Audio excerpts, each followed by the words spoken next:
What is up, everybody? Welcome back to this Pack-A-Day podcast live edition of the show. I could not be more excited to be joined by my good friends. You can follow him on Twitter at Tyler Herrick. You can follow her at Danny in the Snow. You can follow me at Andy Herman NFL.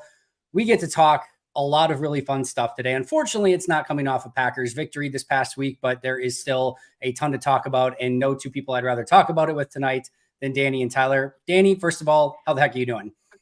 I'm doing good. Wishing I was still in Green Bay. It feels like forever ago that we were there, doesn't it? Forever. Definitely. It does. Doing And good. yes, so Doing for good. those of you listening in, Danny and Tyler came and visited earlier in the summer. Was probably like the joint practices, right? Yeah, midweek, middle of August, late August, whatever it was. Yeah. Had way too much fun, and now they're sad that they're no longer in Green Bay. But Tyler, how the heck are you doing?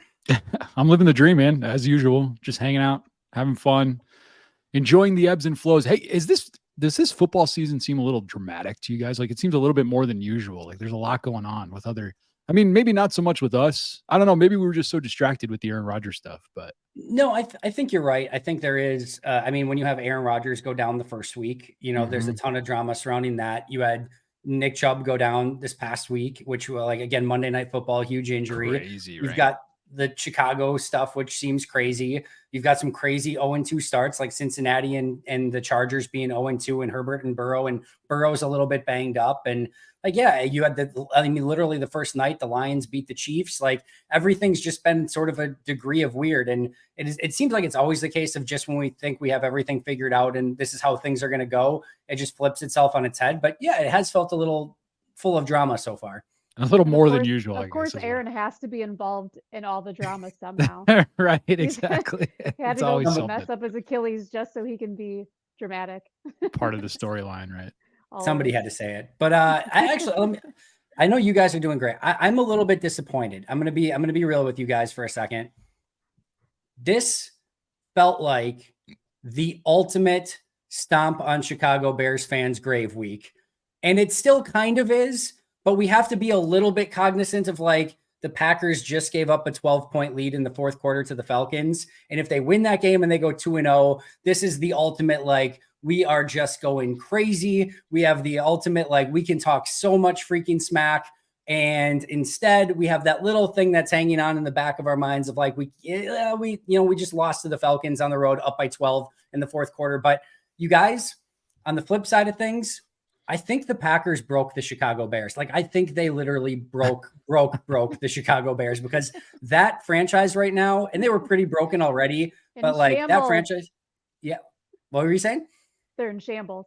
They're in shambles, and it is crazy. The defensive coordinator is gone. Justin Fields is kind of calling out the coaches and then sort of backpedaling. Just kidding, guys. I didn't really mean to call out the coaches. It's all on me. And then you watch some of the tape and you've got guys that are going in the same spot running routes, and you've got Justin Fields seeing ghosts and guys wide open down the field and him not pulling the trigger.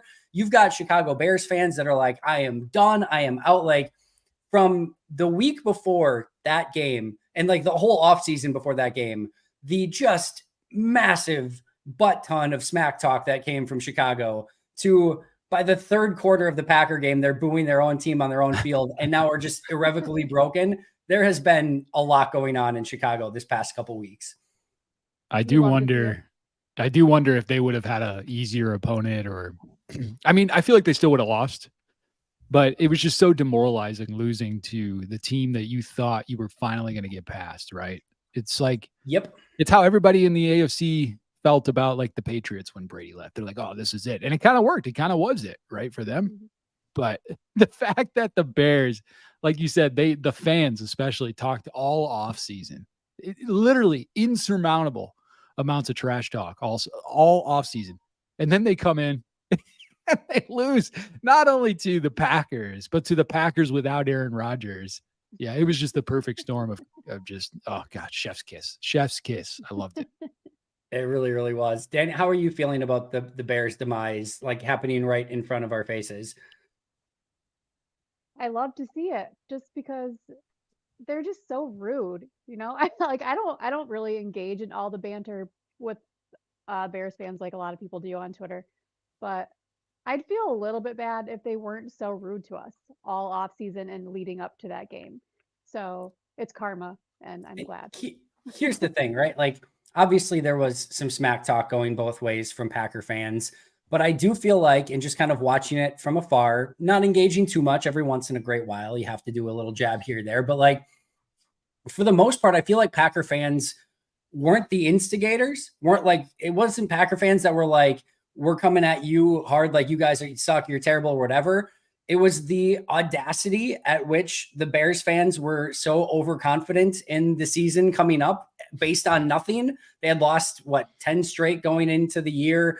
Like everything was like set around like, yep, Justin Fields is going to take a jump, but it was not based on anything. And it was just more of like just the sheer audacity of it that I think Packer fans were like, what are we doing here? And then, so to see that, like the just passion and the confidence of like a million suns, like just balled up into one offseason and just coming at Packers with intense energy, just to, like I said, be booing their own team by the third quarter of that first game. I think that's what gives it a little bit more, just like you said, chef kiss, beautiful stuff on that side of things. Mm-hmm. All right. We got a ton to talk about. Got some housekeeping to do really quick. John, thank you so much for becoming a YouTube member. Appreciate that a ton. And David, thanks so much for the super chat. Thanks for all the coverage. Go Pack Go. Appreciate you guys a ton for that. If you do have questions, we'll get to super chats as quickly as we can. We'll try to get to other questions as well. I know we had a couple things that we wanted to discuss as well. I wanted to start at, besides dancing on the Chicago Bears and what's going on in Chicago, with Jordan Love and what's going on in Green Bay. And Danny, I will start with you and just kind of ask this question. How excited right now are we allowed to be for Jordan Love?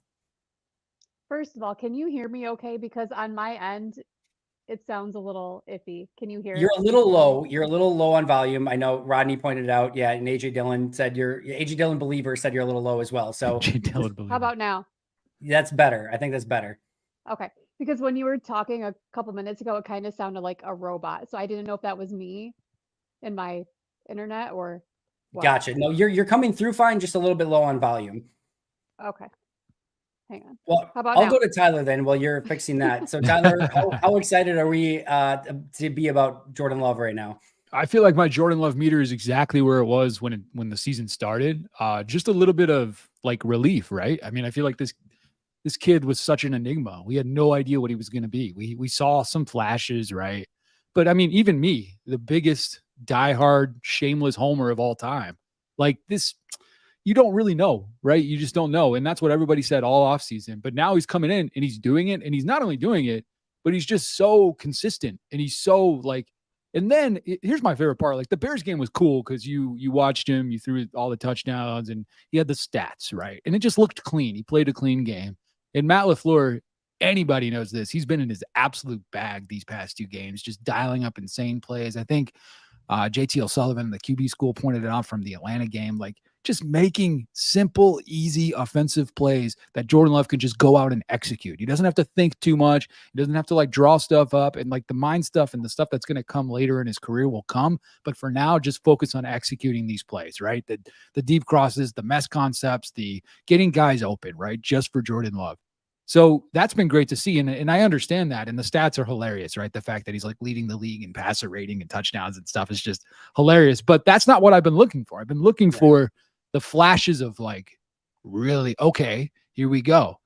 And he's starting to show it just a little bit, right? He's cracking that edge of just like, oh, okay. And I feel like there's been a few, oh, okay type of throws that we've seen the past couple of weeks that just gets me absolutely juiced at the potential, right? Because I went into the season believing that this is an evaluation year. I do not believe that we're going to make the Super Bowl. Of course, why not us, right? Why not us?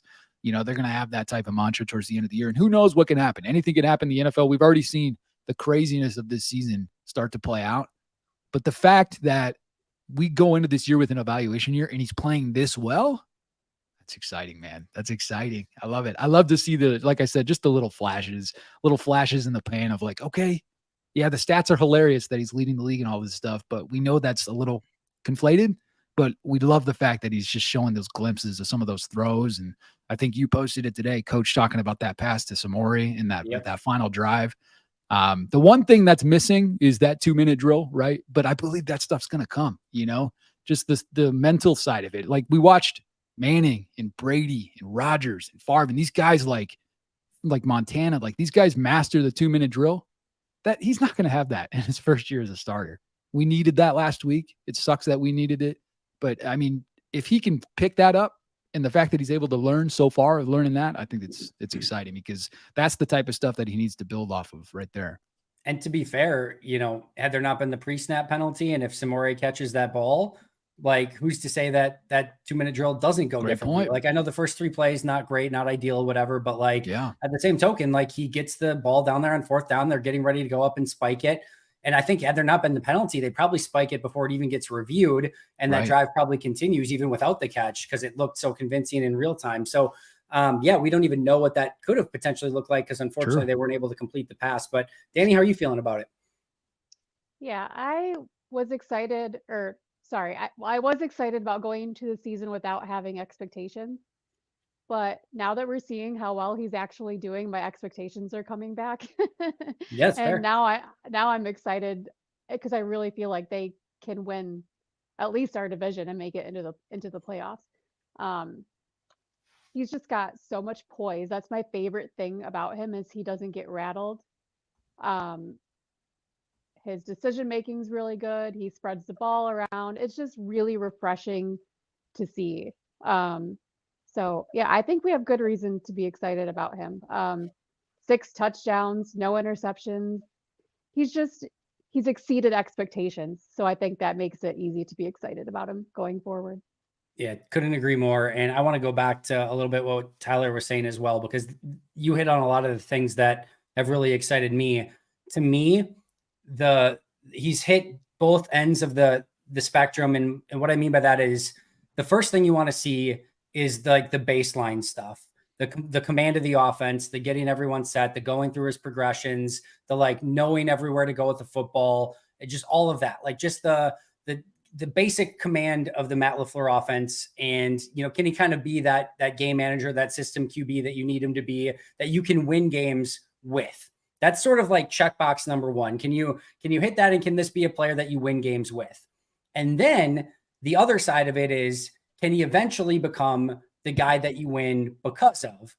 And those high-end plays, the pass to Samori Toure at the end, the pass in the corner of the end zone, even though it was broken up to Dontavian Wicks, like some of the ones where he's rolling out side-armed and throwing on the corner, right on the sideline to Romeo Doubs, the perfect 60-yard bomb on the flea flicker, Dontavian Wicks, and the play the week before where he's staring the linebacker down to manipulate Edmonds so that he can, sort of like almost no look and hit his guy right in stride so that they can pick up a first down on a key 3rd down. Those high-end flashes to me show that this can be a player that they win because of. Now, there's that middle part where you have to show consistency on a game-to-game and a down-by-down basis that we don't know yet because there just hasn't been a large enough sample size through a course of a season and as teams start throwing different things at him. And B, we've seen some just points in the game. And this Paul Brettel brought this up the other day, and it's a really great point. We saw this in training camp too, where there would be stretches where it felt like he and the offense couldn't get going. And we saw that kind of at the beginning of the first quarter against Atlanta. We saw it in the second quarter against Chicago. We saw it again in the 4th quarter against Atlanta. There's just kind of stretches where the offense gets stagnant, and it's not all on Jordan by any means, but he kind of is a little bit of a rhythm thrower from time to time and gets in and out of those rhythms. So I think that consistency piece, and I think somebody brought it up, like the completion percentage is a piece of that, the 55%. Yes, that will be better just based on what I've seen from him. I don't think he's going to live in that range in any way, shape, or form, but that's the one part that's remaining. But like the baseline is incredible already, and the high-end stuff is already far what I expected it to be. And that's what gives me so much excitement. Couldn't agree more, man. It's definitely exciting. I think if you want to do like comps throughout the NFL of the tiers of quarterbacks, right? And I feel like right now he's already kind of almost scratching the surface of like, okay, if he continues on this trajectory, not like take away all the flashes in the pan that have been amazing, right? But if he continues on this trajectory, he could be like a franchise quarterback, like a Jared Goff, right? Or like a Derek Carr, right? Not the best, right? Of the best, but he's already hit that level to me. and he's only 2 starts in to his first year as a starter. So if he continues with those flashes in the pan, who knows where he could go from there. And that's definitely, to me, the most exciting part of all this, right? Like, Yeah. I just want to see him play a whole, like, instead of coming out slow and then picking it up as the second half goes on, or vice versa. I'm looking to see him come out swinging from the beginning all the Yeah. way through the game. That's Yeah, and I the think one that's thing fair. that I'm waiting to see from him. Yep. And I think, just like that, and then just every single week, to me, I've kind of said it's like opening a present every single week, because every week you get a new opportunity to see just what he's capable of. And there's going to be some bad weeks mixed in there. We know that ahead of time, and we should probably prepare ourselves a little bit for that. Like, there's going to be some game this week or this year where it's probably 1 touchdown, 3 interceptions, or 0 touchdowns, 3 interceptions. It's just going to happen at some point. Every quarterback goes through that. But every week is like opening this present. You get to see new things that he's capable of. And I think at some point he's going to put together that full game, and we're just going to be like, there it is. And then that's sort of the standard moving forward. But all the stuff on the periphery, the command, the high end stuff, it's there. And now it's just literally consistency, which is so exciting. A couple other things here really quick. So Tyler said, have any of you seen JT O'Sullivan's QB School in his YouTube channel? I love how he shredded Fields and the Bears. He had a lot of good to say about Love. Thanks so much for the chat, Tyler. So I don't know about you guys. I have not had a chance to watch this week. I have been like battling myself because I want to watch it so bad, but like an hour and a half is like a lot of my time to put into it, but it's going to get watched at some point. But his week 1 breakdowns of both Love and Fields were phenomenal. Like, that dude is killing it. He is doing so incredibly well, meaning JT O'Sullivan. But yeah, his stuff on the Bears has been really fun to watch, and he's been high on Love as well. So it's been kind of cool to see his breakdown and analysis of everything. Yeah, I like the outside perspective, right? I mean, we live in the Packers blogosphere world, and all we hear are the same voices over and over and over again. So to have somebody who's not as biased as all of us are, it's really cool to hear, especially someone who played in the NFL, right? And he's able to go through and be like, look, not so great here. This was pretty good, and this was one of the craziest things I've ever seen, right? Like, those are the benchmarks that I'm looking for, and that's really, I just love his perspective on it. This week's was great. You should definitely check it out, especially the Falcons game stuff. It was really interesting, the perspective he took on. I won't spoil it for you, but it was interesting. Is that what Monty had tweeted today? He had a YouTube link of someone talking about Jordan. I started to watch it, but I run a daycare and you got to watch got a little crazy, so haven't been able to finish it, but I'm going to. Yeah. Your mic's a little rattly, just as a heads up, Danny, but it hasn't been that way other than when you just responded. So hopefully just a one-off. But Mario, thanks so much for the chat. More Emmanuel Wilson over AJ Dillon. This has been, of course, one of the hot topics this week. Tyler, I'll let you take this one first, and then we'll kind of continue on. It's weird, man. It's a weird situation. I think I've always been a proponent of the saying, the truth is always in the middle, and it's never as bad, and it's never as bad as it seems, and it's never as good as it seems either. And I feel like that's kind of where we're at with AJ Dillon, right? He's kind of just in the middle, and you want him to be great because of where he was picked, and because he's a fan favorite, and because of what we've seen him do in the past, right? And Nagler talks about that all the time. Like, we've seen AJ Dillon be great. We're looking for that on a consistent basis, and had been there for a year or two. And so we're at this point where, you kind of have to start looking at other options. And to be honest, I don't think, and you watch the tape, and I know JT O'Sullivan pointed it out, and Dusty pointed it out a little bit too. The blocking was okay, especially in the passing, game. The blocking was pretty good, serviceable, I should say. But during the run game, it was just okay. And if you have a running back who is only playing at a just okay level, and you match that with just okay blocking, you're going to get just okay production. And that's kind of where we were with AJ Dillon this past week. I hope, look, it's a long season. I hope he can turn it around. It's a contract year. Everybody loves him as a person, as a guy, as a member of this, community. And it's been beat to death, that point that we love him as a person, but we just need him to, there's an old saying where I grew up in the evangelical Christian world of, you love the sinner, but you hate the sin.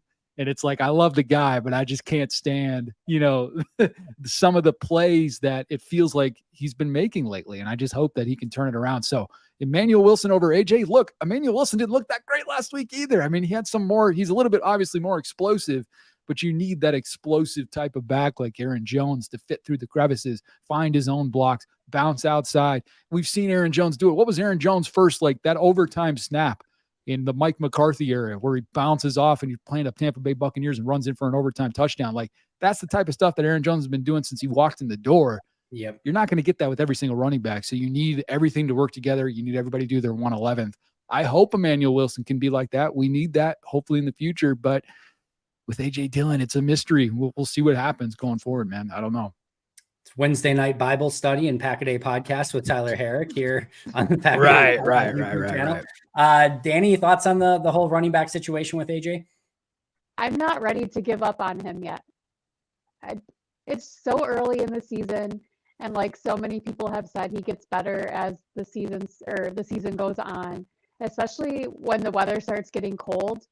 Like if AJ is AJ, when the weather is cold, you don't want him running into you, so I'm just not ready. I think he's going to pick it up, but if we get to halfway in the season and he's still playing the way he is now, I think it's time to look forward to someone else. As much as, like Tyler said, we all love him and it would be sad to watch him go, but as of right now, I'm not going to give up on him yet. We'll see what happens when it gets into the colder weather and see how he's playing then. And when he is on his game, him and Aaron Jones, they're to me the best tandem in the NFL when they're both at their top playing their best. So I think we should just give it a little bit before we start writing him off. And like a lot of people have said as well, during the Falcons game, he didn't have the best blocking a lot of the times. Where was he supposed to be going? So we'll see. I'm not ready yet though. Yeah, just as a heads up, your mic is still crackling just a little bit. So sometimes it just needs to get, I know somebody posted like maybe just plugged in a little bit or something, but just as a heads up. But yeah, no, I've tried, and I think I've kind of talked to myself through it through the course of this week.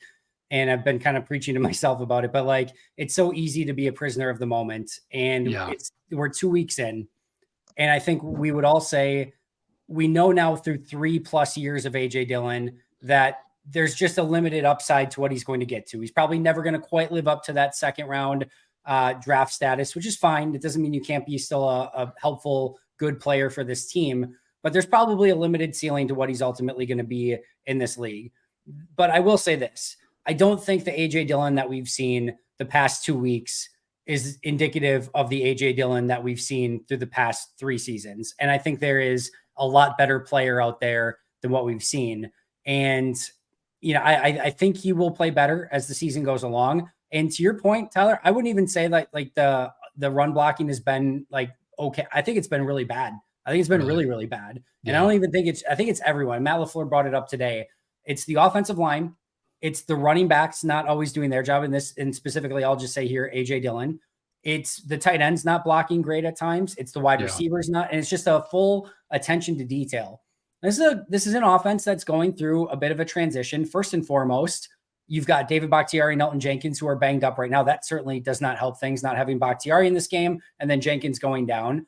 And having to replace that with a first-time starter in Rasheed Walker and Royce Newman, who we know what you're going to get from Royce Newman, Myers has had his ups and downs. I thought this was a pretty solid week from Myers overall.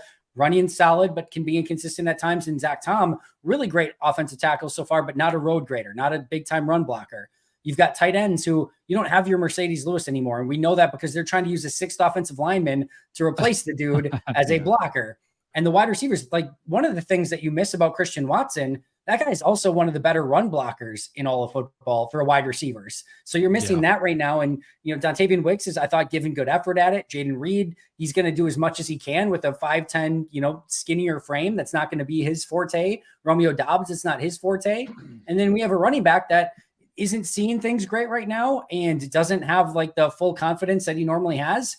You're going to start seeing some of these things. So we're spoiled with Aaron Jones in that sometimes when there's not a lot there, he still gets a lot, but that's just Aaron Jones. But it has to be better as a collective unit, and everyone has to do their job. They're 1/11th, if you will, because I'm going to talk like Matt LaFleur for a second. But if that doesn't happen, this stuff is going to continue to be an issue for this Packers team.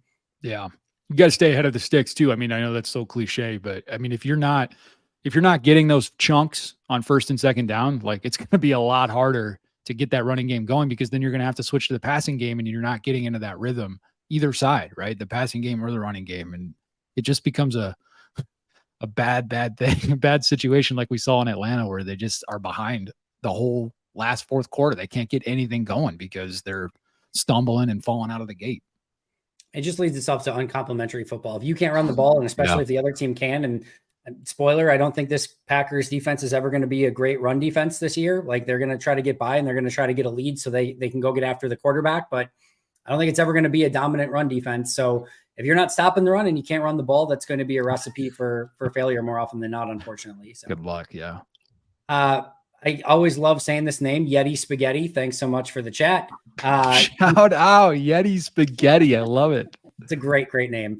Do you think Matt LaFleur is smart enough to learn from mistakes? I don't. I guess I'm not exactly sure what this is in reference to, Mr. Yeti Spaghetti. But I do think that he is. And, I do think like every coach is going to have strengths and weaknesses, just like every player, just like every GM. Like, everyone has blind spots to them that they're always trying to get better. And I do think more recently with Matt, it's been some of the game management stuff. And I know maybe this is also being a prisoner of the moment, but I think we've seen it in the past where, like, how many times during a season would it be like, yeah, I got to get the play in quicker, and they'd have to like burn through timeouts in the first half, and then they wouldn't have them, and the 2-minute warning or 2-minute drill and things like that. So we've seen some of this, but you've had two pretty bad ones through the course of the first 2 weeks. The one before the 2-minute or during the 2-minute drill against Chicago, where 30 plus seconds, it just runs down where you just have to call a timeout with 4 seconds left and kick a super long field goal. And then this past week, a potentially game altering mistake where they let the play clock run down and they do not call a timeout. They take the 5-yard penalty and then decide to punt instead of kicking the 56-yard field goal. So I do think there's some things that he is continuously having to learn from, but overall, I think he's a very good coach that does more often than not learn from his mistakes. But there's a couple things and he'll be the first to tell you that he needs to clean up as well. Danny, any thoughts? I think he's obviously smart enough. He's an NFL coach. Yeah, I think he's smart enough. I mean, how do you really answer that? Yeah, it's fair. And yeah, I do think, he's going to be totally fine. And I know, again, we see after 1 week where maybe there weren't some adjustments that were made in the fourth quarter collapse. And that's always going to look down upon from a coaching standpoint. But like you said, I think he's been in his bag with some of the play calling. We've seen some flea flickers. We've seen some explosive plays. We've seen some really fun stuff that they've put on tape. I thought in week 1, he was starting to throw the kitchen sink at Chicago. They didn't know what was coming next. So there's a lot of really good things that Matt's doing too. And there's things that he's learning from, just like everyone else. I mean, you want to talk about a mistake he's learned from. I think he's learned from the mistake of what he did to Jordan Love in that Chiefs game. I understand they only had a couple days, but it sounds like he's completely flipped his head on, not making sure that Jordan Love is in the greatest position. And I think he is now. You know what I mean by that? Like Love was not in a great position then. And it's through 2 weeks, he's been in the best possible position. So as a staff, they come, and that's the other thing too. Like, I think a lot of people don't understand, like, the NFL coaching system, especially on a team, it's a collective unit. You've got how many guys coming together and they're game planning every single week and figuring out the operation and how things are going to work on the field and up in the booth and whatever. It's a collective staff decision. Of course, Matt has the final say and he can override things, but I don't know. It seems more of everyone's kind of getting their feet under them. And, it's only week 2. And I feel like we'll have a better idea of what this team is going to look like come October versus, September, whatever it is right now. Yeah. I mean, you could tell in his presser how upset he was. Yeah. Especially 100%. about the field goal and the timeout situation. So right. I would think he would, being how upset he was, he would probably learn from his mistakes, I would think. Heck yeah. Hope so. He owns his mistakes really, really well. And a lot of coaches won't do that. And they're, because they know if they start admitting to mistakes, it's going to continue to reflect upon them. And it's one thing, like when he would always say, like when they were 13-win team every year, and he'd be like, yep, it's on me. I got to be better as a coach and prepare these guys better. It plays fine when you're 13 wins, but when they, lost a bunch of games in the middle of last year and he was saying it starts playing a little bit differently. And we'll see what this year ultimately brings, but he's going to be just fine. He's a really good coach and Green Bay's very lucky to have him. Definitely. All right, Brian Price, thank you so much for the chat. Saving David Bakhtiari for the playoffs, chess, not checkers.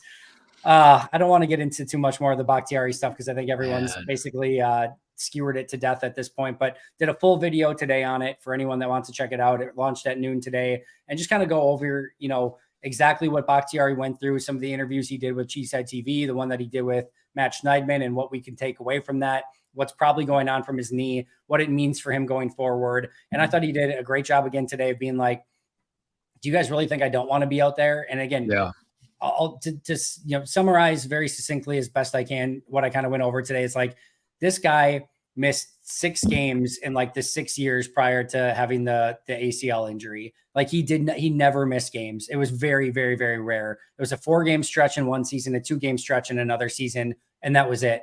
He was always available. He was constantly at practice, working his ass off. Like he cared about the game so much that he became maybe the most technically sound offensive tackle in football during his time in Green Bay and during his time prior to the injury, and still to this day. Like that doesn't happen by happenstance. This is not the 10.0 relative athletic score guy that's just going out there and winning because he's bigger, faster, better than everyone. He's better because he worked at his craft for so long. This is not a lazy player. This is not somebody that ever took practices off prior to the injury. He wants to be out there with his team. He cares about it a ton, and nobody's more pissed off about it than he is. So that's my stance on it. Look, listen, I've been extremely vocal about this on Twitter because I feel pretty strongly about it. And of course there's biases involved, right? I mean, like nice to me, nice to my content, nice to who I work for, right? All that kind of stuff. But all that aside, like this is such a cut and dry, black and white situation for me. Like, period. This dude, you nailed it. Like you think he doesn't want to be out there? That's crazy. That is crazy to think about. And there's the other thing that's been bothering me that's new on this front is I keep seeing this narrative of like, oh, Stock's great guy, great player. I agree with you, but we just got to cut bait. Time to trade him, time to cut him. Just release him. It's over. Had a good career, buddy. See you later. And it's like, what does that solve? Yeah. Have you looked at the offensive line situation throughout the entire NFL? Aaron Rodgers just went down, and I understand I'm not blaming the offensive line for that, but it's like he was under duress those 4 snaps that he played. I'm sorry. He was. And the offensive line situation throughout the entire NFL is just disgusting. It's ugly. Pass rushers are dominating. This is the era of the pass rusher right now. I want to keep this guy on my team. I understand the salary cap situation. Those are business decisions that are going to have to be made going forward. And a lot of people are right to say at this point, who knows what the future holds for David Bakhtiari. But let's say you release him today, what happens? You got Rasheed Walker, you got Elton Jenkins, who's banged up right now, right?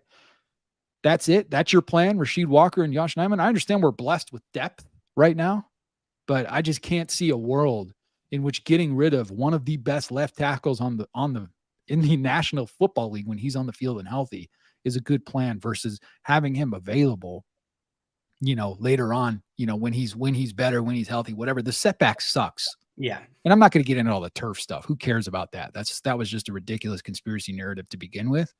But I'm sorry. I look at it very black and white. And that is, what does cutting him, releasing him, trading him solve? Nothing. No team is going to want to take this on beyond the team that already has him under contract, in my opinion. And I'm glad you said that, because I think we can address 2 of those things pretty easily. Is that as you mentioned, there's not a single team that is trading for the injury issues that are coming. Like he's not passing the physical with any team, and no team is taking on the contract that would come with him at this point. And knowing that he might not, they could trade for him. Like even if Aaron was still playing and their left tackle situation was an issue, like they're not trading for him because they don't know if he's going to play any more games the rest of this year. So they're not taking on that financial risk for not knowing what they're going to get out of it. Just no team is doing that. Like I said, he's going to get there. He's not going to pass the physical for any team. So even if the trade gets completed, he's probably going to fail the physical and he's going to end up right back in Green Bay. And now you've got a bigger issue. And then going back to releasing him, if you release him, for those who don't know, when you become a vested veteran, when you make the roster week 1, your entire remaining contract for the season, which whatever part wasn't guaranteed already, becomes guaranteed. So releasing him, you do not save a dime the remainder of this year. Now you can point to next year and say, yeah, they'd save, 21 million next year. They would also save 21 million next year at the end of this offseason, or in the offseason at the end of this season. That doesn't change anything. So right now you're pot committed to David Bakhtiari for this upcoming season, unless you or like me, you meaning the Packers and Brian Gutekunst feel like it's far too big of a distraction, that it's just become too big of an issue and that you just want to go an entirely different direction. Spoiler alert, that's not how they feel. And that's not what they're going to do like ever at any point this year. So there's no advantage at this point. You're not going to get anything in return. You're not going to save a single dime. And if you get 4 games of Bakhtiari at all pro level left tackle, and that's all you get, that's still better than not having 4 games of all pro left tackle with David Bakhtiari. So, and you're not solving any problems either. Exactly. You know what I mean? Like everybody's, that's too much of a headache. What? You just gave yourself a bigger headache. Yeah. You know what I mean? Because now you're just like you said, you're paying more,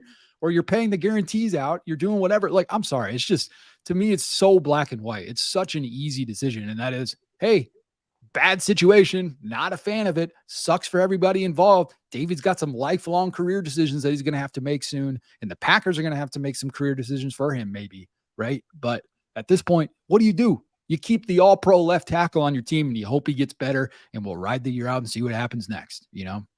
Simple. Yeah. It really is just that simple. Like, you want David Bakhtiari over not having David Bakhtiari. And that's all it comes down Simple. to for me.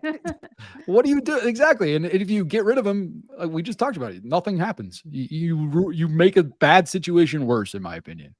And here's the thing too, like a week ago, following his game against Chicago, where he's flipping off Bear fans in the crowd and like getting downfield and looking like an all pro again, everyone's like, oh, this is great. We love having David Bakhtiari on the team. This is amazing. It's great to see him back. And then like a week later, he can't go. And it's like, oh, screw that guy. He's the worst. He quit on his team. And it's like, this is the roller coaster. Prisoners of the moment. Yeah. Week by week of like, let's just take a step back. Let's see. We don't know what this week is going to bring. We don't know what the next month is going to bring. He missed 1 week last year after he came back. Maybe this is his 1 week this year. And then the rest of the year, he's going to be, we just don't know. Let's just take a deep breath and see how these next few weeks go. And maybe we'll know a little bit more from that. Question for you, Andy. They listed him on the injury report as a vet rest / knee. Is that what they've just been doing all week? Does that have any significance for this specific week? I know they've been doing that since the injury report started this year, but is that a copy and paste, or is that an actual telltale of whatever's going on? Yeah, so they've been doing that since the first week of the season. And the interesting thing to me is they did it the first week, and then he didn't have like a questionable designation the first week. It was just vet rest, and then he was good to go or whatever. Right. At least that's why I remember it as. Somebody can feel free to correct me if I'm wrong in the chat. But when he wasn't able to practice in week 2, week 3, like today, I sort of expected the vet rest piece to be taken off. That's what I was thinking. Because now it's not vet rest and knee, it's just sort of the knee. And now what they could be saying is that, hey, even if his knee was picture perfect, like even if his knee wasn't bothering him and he was going to play this week, we still would have sat him out via vet rest. So like it's vet rest anyway, but it's also the knee. So that's my guess is sort of what they're saying. But once it became an actual issue again, and that's why like last week was so interesting, because I think everyone, when they saw that, I'll just speak for myself, when we saw the vet rest thing again on the injury report, it was like, all right, so he's just not going to practice again and he'll be fine to go on Sunday.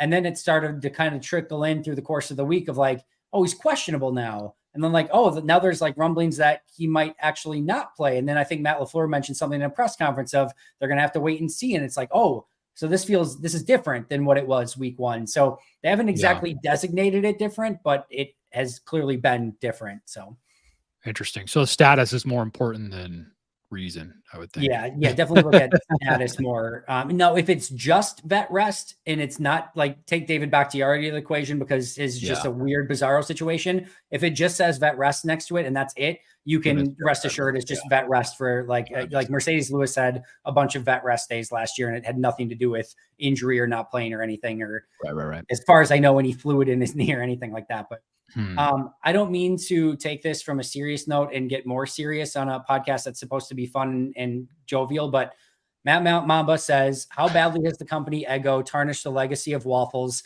since their popularity and dominance in the frozen waffle industry? Danny, you babysit a lot of kids. You got to let us know. I love Matt Mamba, by the way. This is a great chat. There are better frozen waffles. I think we can easily say that there are better frozen waffles than what Eggo has. But I will say I'm a huge huge Eggo mini connoisseur. The little minis like that you can just like, it's perfect. With Well, you chocolate do have the chips. palate of a 12-year-old, so that's That's could that's take your probably the word for nicest it. thing anyone said about my palate. So thank you. Usually I get toddler. So I But appreciate the Danny upgrade. has a whole daycare, so Danny's kind of the reigning voice on this. We got to hear what she thinks about this. No, my kids won't eat them. They won't eat them. I've tried. This is They will exactly not what eat Matt them. Mom was saying. Yeah. He said Yep, they they've won't. tarnished their legacy. The kingdom of Eggo is dead. Wow. It is. I can't In believe my that. It's house, like it's dead. the legacy, the dynasty that was Eggo. Lego my Eggo. Those commercials were. This is I what the love them. next. This is what the next succession needs to be about. What happened in What Eggo happened? land? Like what I have happened? not had an Eggo waffle since I was like See, the 16. dynasty is dead. They're done. All right, a couple things really quick, and then we'll probably get out of here. Joshua says, "Do you think Preston Smith should get less snaps?" No, Anyone he needs wanna- more. He needs more. We need to get these guys up to speed. They're not doing what they're supposed to be doing right now. They're getting so much pressures, but they're just not getting home. And I understand sacks aren't everything, but the pressure rate is versus the sack rate is just not there for me, man. It just doesn't look right. Like they're getting after it in the passing game, but obviously, and by the way, I need his big arms for the run game. I need him to be better. I need everybody to be better in the run game. That's another whole nother hour conversation is our run defense, but I don't know. To me, give me more Preston Smith, please. He's the rock on that side for me. Yeah, especially on early downs right now, I feel like it needs to be Gary, LVN, and Preston. And Igari is not held up at the point of attack very well. And we sort of, Collins is a nice rotational piece, but I think ideally on early downs, those are the guys you want out there. And Preston's a veteran. He hasn't been great either, but like he's not collapsing at the point of attack either, which is what we saw a little bit, especially out of Enigbare the past couple of weeks. So I'm with you there. Yeah, I agree. I was just talking about this earlier, how I thought Preston had been quiet. Like, we haven't really been hearing his name much at all. So we need more. Give me more. Totally agree. Do you agree that Jordan should have been able to throw more with only 6 pass attempts in the fourth quarter? I'll take this one really quick. Thanks for the chat, Mario. This one's kind of easy, right? So remember, there's 3 drives in the fourth quarter. They go 3 and out, 3 and out, 4 and out. So in the first drive, first play is a throw. It's incomplete. That might have been, I don't know if that was the one where they missed on the crossing play. I can't remember exactly what it was, but I think Jordan or maybe it was the one where they did the like deep corner route. Either way, it was one that Jordan kind of had somebody, but not really, but he could have probably put a better ball out there, but it's an incomplete pass. They run on second down. It's like a 2-yard gain from Dillon. And then on third down is the one where he threw to Malik Heath, and it's almost a pick 6. So first drive, they give him 2 throws. It didn't go great. On the second drive, they run 3 straight times. The first one's like a 6-yard gain. So and remember, they needed to like eat away some clock. They needed to get this going. They couldn't have another like 3 and out where they didn't bleed any of the clock or anything. So they run on first down, they get 6 yards. Second and 4, you're feeling pretty good. Then on second down, so they run again and they get 3 yards. So it's 3rd and 1 and you're feeling pretty good. And then of course the 3rd and 1, they run again. And that's the one that Dillon trips over kind of his feet. It wasn't blocked very well anyway. And now it's 4th down and Matt LaFleur is going to go for it anyway. But then you have the weirdo check from Jordan Love and he does the false start and they have to punt it away. So you've got 3 and out, 3 and out, 2 passes that didn't go great. And then on the next drive, you can understand where they were trying to run. It just didn't work. They didn't pick up the first down and now they have to punt away again. And now you get the ball back again, you're losing and it's pass. Not much going on. Atlanta had everything kind of covered up the way they needed to. They couldn't convert the 4th down to get another set of downs. So like, I don't know, like I don't hate any of the necessarily the decisions that led up to that point. It's just, you got to convert a first down. And if you don't, when you run 10 plays for 7 yards in the fourth quarter, you're just not going to get any rhythm. And everyone's going to be like, well, why didn't X player get more involved? Or why didn't so-and-so get like, you just didn't have any freaking plays in the fourth quarter. And so everyone's going to look like they sucked and because everyone kind of did. So, all right. That hopefully answers that one. Danny, I'll let you start with this one. Who do you like most at left tackle in David Bakhtiari's absence? Definitely not Newman. Let's not put him anywhere on the line. I don't. Go ahead. I don't want anybody but David Bakhtiari at left tackle. That's all I want is David Bakhtiari. That's a fair answer. Tyler, do you have a Yash Nyman, Rasheed Walker, Zach Tom? I don't know, man. Zach Caleb Tom. Jones. No, if I had to pick Zach Tom. Yeah, Zach Tom, that makes sense. Listen, I'm team stop shuffling the line around so much and let these guys gel a little bit for once in their freaking lives. Can you just leave it alone? Just let them get something together. So I was actually cool with Rashid coming in. And then, you had to bring Newman in when Elton got hurt, but like I was cool with that. Like, just don't mess too much up. Like, if you can leave things the way that they are for a little bit, just let them gel. I think that would be better for everybody because you almost start creating more problems when you try and start moving let's put my best piece here. Let's do this. Let's do that. Like it's just, you're creating too much complication in my mind. And I know that has worked out for them in the past, but I am 100% team. Leave it alone. Stop touching it. It's like a burger on a cast iron skillet. Don't be flipping it too much. You got to get that crust on there. Get that Maillard reaction on there. You know what I mean? If I'm making a smash burger, don't stop flipping the burger around. Let it be. You're going to mess with it. All right. Just let it. You're fine. Everybody chill out. That's how I feel about the line right now. I don't think I could answer any better than that, but I wholeheartedly agree with you because right now, Zach Tom is playing some freaking awesome ball at right tackle. Yeah. Don't mess with it. Let it be. Just set it and forget it. Don't even double think it. Like the worst thing you can do to a young offensive tackle that's just putting it together after you moved him around all over the place last year. He has confidence now. He's playing great. Don't F with it. Don't try to fix something that's not broken. Just let him be right tackle and don't think of anything ever again. That's where I'm at with Zach Tom. Yep. And I'm also at good though. Yes, I know, but I'm cool with him where he's at. And I don't want to mess with his confidence. I don't want to mess with anything. I'm also of the mind of like your left side's pretty jacked up right now with the injuries to Bakhtiari and Jenkins. Your right side is not. Zach's playing well. Runyon's playing well. Myers isn't going anywhere. At least you can keep that consistent. You've got one side of your line that's consistent. Just keep that before you start breaking something else. And now everything's disjointed. So I'm more of like, all right, now you have to figure out what you want to do at left tackle and left guard. Left tackle to me is easy. It should be Rasheed Walker. I have faith in him. I know he didn't play great in his first game. That's the same thing. Green Bay did him no favors and like, all right, we're going to go with Rasheed. Now we're going to go with Yash. Now we're going to go with Rasheed. Now Rasheed's going to be the extra tight end. Now he's on the right side. Now he's on the left. Now he's a tackle. Now he's a tight end. Like, just stop. Just put him at left tackle. It's his first start in the NFL. Just let the dude breathe a little bit. Don't put more on his plate. Take less. Just left tackle. That's all you're going to be. Don't think about anything else. If it goes horribly, if he's like just giving up pressure after pressure and sack and whatever, then put Nyman in and just bench him. That's fine. If you need to do that, do it. But until that happens, until it's awful, just let him be left tackle and let him get settled in and not have to think too much. And then to me, it just comes, what do you want at left guard? Do you want Royce Newman or do you want, Sean Ryan? Do you want to mess with something even more? Do you want to try? I don't even know what else you try at that spot. So it's probably one of those two. I probably start with Royce. If it starts going bad, I have a quick leash and I go with Sean Ryan and try something different. And then if that doesn't work, then we have to maybe look at other options of what we could do. But don't overcomplicate it. Play football, man. Don't play mind games. Play football. Don't overcomplicate it. If one of them sucks, you pull them, bench them. Next up, next man up. You want to play next man up? You can't play next man up when they're out there playing Twister and they got left hand on blue, right hand on green. They're spinning this, they're doing that. Like, just let it go. Let it be simple. And don't overflip your burgers. Yep. And don't overflip the burgers. Well said. Rob, thanks so much for the chat as well. You can find him at Green Bay Packers Daily, but appreciate that, Rob. You are the best. Danny, final thoughts before we get out of here, and where can we find your incredible work? Final thoughts. I'm excited about this team. I think we're going to win the division. I wanted to say this. My favorite thing so far is my mic okay? Can you hear me? We can hear you. It's a tiny crackle, but not as bad. All right, I'm going to fix that sometime. It's like a warm Christmas. It's like a warm Christmas log fire. You know, when you put those like.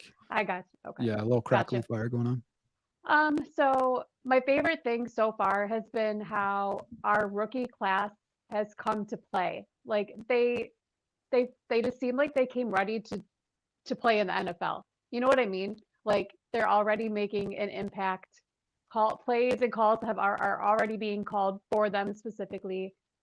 I just think the last 2 years have just been such a great draft class, and they're just all so good already. So that's been my favorite thing, and I'm very, very excited going forward, especially with Jaden Reed. He's my favorite. That's And my where can new we- agenda. And where can we find all your work? Yeah, so I just started a new show with Janet and Kate. It's called Cheese All That. I know, it's very clever. And we just did our first show last week, and we will be doing a live one tomorrow night on Twitter and YouTube. So follow us at Cheese All That. Check it out. Tyler, where can we find all of your amazing work? Packet A podcast and Cheesehead TV, man, living the dream. No, I'm the guy. Pay no attention to the guy behind the curtain. I hang out. I live the dream. I just help others do what they want to do. Tyler is the engine that makes everything go. So don't believe him with that. He is huge to literally every Packer sphere. Anyone that's doing anything, Tyler's involved in some capacity. He's actually the invisible hand that's just moving everything around, and we just kind of do what Tyler says. So it is funny how I'll pin you and Nagler. Like, I'll just like feed little bits of content in there. Like, I'll clip something that you said and get Nagler to talk about it, and then I'll clip something that Nagler said and get you to talk about it. It's pretty great. It's pretty manipulative, but it's fun to watch. It's absolutely amazing. Really quick, I know a couple more super chats came in really quick. Brock Purdy is a captain in San Fran. Why do you think the Packers are not making Jordan a captain, at least so far? So they did not do this year, at least as far as I've seen, like a normal traditional 2 offensive captains, 2 defensive captains, and a special teams captain, where like the team voted on it. It seems like they are going the weekly rotational captains. Now, I have not seen any reports on anything of how those are chosen. I don't know if it's the highest graded player from the week before. I don't know if it's the players who had the best week in practice. I don't know what that is, but I know it's something. They're doing something of like they're awarding the captains week by week on a week to week basis. So that's why, like, if you haven't heard that, like Jordan's got the normal C patch, like week in and week out. That's why it's not like they didn't vote for him or anything like that. It's just more of like they went seemingly with like a reward system. So some of the guys were kind of crying about it a little bit. I wonder if that's why they're doing it. I know Zadarius cried about it before he left. I know Jair had some words about it. I know some other people did too, but I wonder if that had if that influenced Matt a little bit. It could be interesting. It very well could have, because, those are tough things where like, a lot of times in Green Bay in past seasons have had a lot of players that were capable of being captains. And it's like a tough thing where if like you don't get voted, you don't want to, I don't know. It's just a whole thing. So it very easily could be why they went with it. Right. And then Chris, will they move away from Joe Barry? Chris, we do not have time for that answer. That's an hour-long podcast. Yeah. I will say this: it's not going to happen anytime soon. Probably makes it through the year. That things would have to get a lot worse before they got better. Before if anything were to happen to Joe Barry. So do not hold your breath anytime soon on a Joe Barry exit. If anything, probably at the end of the year. And even then, right now, we've got a long ways to go before we even start talking any of that. So real quick on that, take your mind into the mind of a head coach, right? And this is your guy who you handpicked. You're going to make every excuse to keep him around as long as you can. And it's not, and everybody's talked about this. Look up anybody, look up Andy's stuff, look up Cheesehead TV. Everybody's talked about this, right? It's not just Joe Barry's fault, right? You and Justice had that whole conversation, right? There's so much going on there. But I will say this, the strongest excuse, there's some truth to it. If the offense plays a little bit better, the defense looks a little better. If they're not just front runners and whatever, the defense can start getting after them, So there's got to be some complimentary football there. This is Matt LaFleur's guy, just like you said. He's going to be here all year, and we're just going to have to deal with it. And if he's really, really, really, really, really bad, then they'll move on. But it's week 2. He's going to be here all year. He's signed on for the year. He's here for the year. And what's his contract through? It's got to be another year or 2 after this, right? That I'm not positive on, but right? Yeah, they're pretty secretive about that, right? Yeah, it's not like when a player signs where it just gets announced and put in Spotrac and all those sort of things. But the other thing I'll say too is like Matt's moved on from coordinators pretty quickly, and maybe I wouldn't even put it that way, but he's gone through some coordinators, right? I think he's on his 3rd special teams coordinator, because I think it was it Bonamega, or I forget what his first one was. No, it was Menenga. Sorry, it was Sean Menenga, and then it was Mo Drayton. And then now we're on the 3rd one in Bisaccia, of course. So he's gone through 3 special teams coordinators. Now, due to no fault of his own, Hackett got hired away, but he's on his 2nd offensive coordinator. And if he were to move on from Barry, he'd already be on his 3rd defensive coordinator, going from Patton to Barry to another one. So At some point, you're going to stop having coordinators want to come and coordinate for you if everyone else is sort of the scapegoat and it's never the coach and never the GM and never the court. Like at some point, you stop having an influx of, coaches that want to do the job, at least good coaches that want to do the job. So that is something I'm sure they're very cognizant of as well. Danny, Tyler, thank you so incredibly much for your time. Thank you for all of you who brought in the super chats and everyone that came and showed up. You guys are the absolute best. You can follow her on Twitter at Danny in the Snow. You can follow him at Tyler Herrick. You can follow me at Andy Herman NFL. That's going to do it for us today. But until next time, and as always, go Pack Go.